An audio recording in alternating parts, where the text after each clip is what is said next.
One day, Kirby went exploring in the Po Islands in the south of Popstar. He was snoozing in the fields, napping the day away.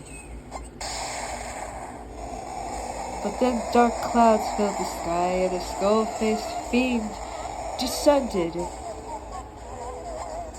It was Necrodius, the leader of the Skull Gang. The Skull Gang wanted to drown light in darkness. Necrodius raised his staff and struck Kirby with his mischievous magic. Necrodius split Kirby into 10 copies of himself, each having only a fraction of Kirby's greatness. The Fiend was easily able to defeat each of these weaker Kirbys. Before long, there was only one Kirby left. Popstar was about to lose its greatest defender and plunge into darkness forever. As the last Kirby raised his head, he saw a star shining brightly. That light was from Kirby's own heroic heart, which had flown to safety. His heart called out to him. Kirby, follow me. We can fight Necrodius together.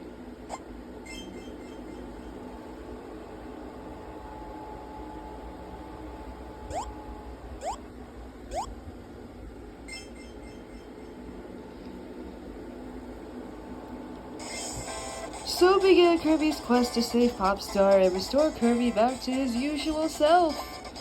If they could defeat Necrodius, they could use his magic staff to make everything right.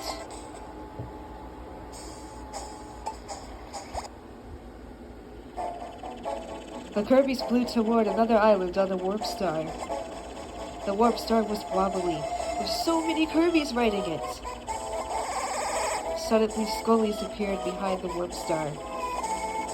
They were from Necrodius' Skull Gang, and they were patrolling the islands. The Scullies chased after the Kirbys and pulled them off the Warp Star, until there was only one left. Kirby flew toward the next island as fast as he could, leaving the Scullies behind. And the Skull Gang was still on patrol, so Kirby was sure that he'd cross paths with them soon enough.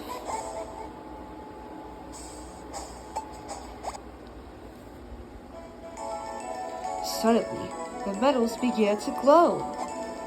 Their light grew brighter and brighter until the metals swirled with rainbow light. DeRoach was right.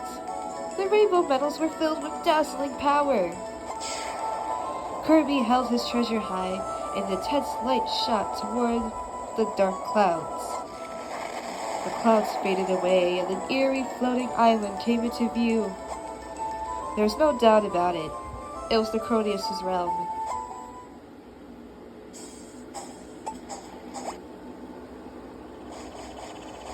Horned fiends from the Skull Gang swarmed over the Kirbys and pulled them off the Warp Star one by one. Only one of the Kirbys was left as the Warp Star raced towards Necrodius' island.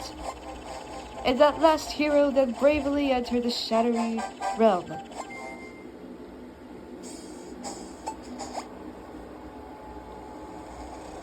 The Kirbys entered an eerie place where a statue moved above them in the darkness. The statue held a magic staff. It was finally in reach.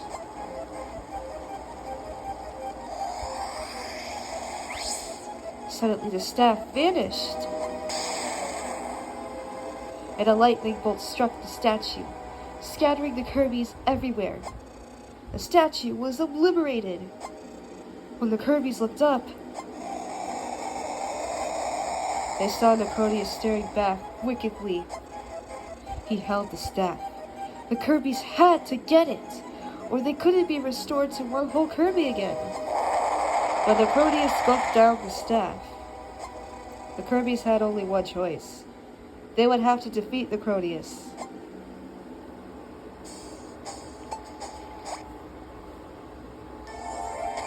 The Kirbys finally defeated Necrodius thanks to the heroic heart that guided them every step of the way.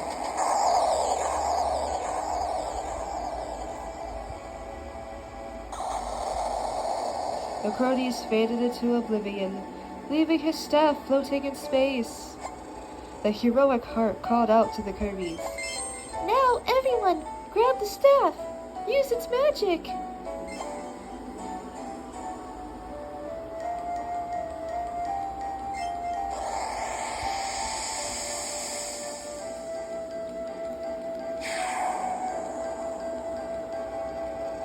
The Kirbys became one whole Kirby again.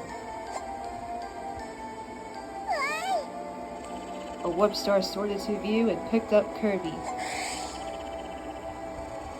As Kirby flew home, he looked out across the cosmos. The stars were so beautiful. Darkness had its place just as much as light, he thought. For the stars sparkled twice as bright in the dark depths of space. As Kirby soared onward, he saw Popstar in all its glory. Popstar had never looked so wonderful. It shone like a brilliant beacon of hope. Kirby left the darkness of space behind, glad to be home at long last. The end.